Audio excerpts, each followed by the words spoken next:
अशा पद्धतीने आता मी भगवंतांच्या ताटामध्ये त्याला सजवते आहे।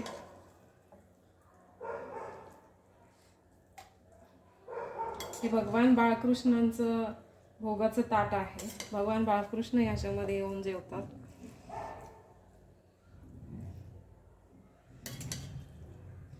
अशा पद्धतीने मी पुलाव त्यांना सर्व केलेला आहे। भाज्या भरपूर प्रमाणात घातल्या आहेत।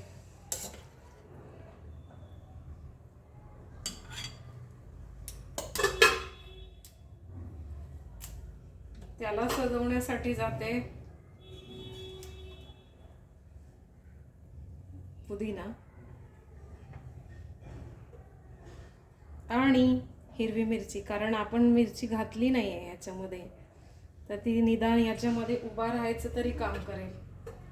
अशा पद्धतीने भगवान श्रीकृष्णांचा भोग माझा तयार आहे। मी आता भगवान श्रीकृष्णांना भोग लावते आणि त्यानंतरून मी प्रसाद घेणार आहे।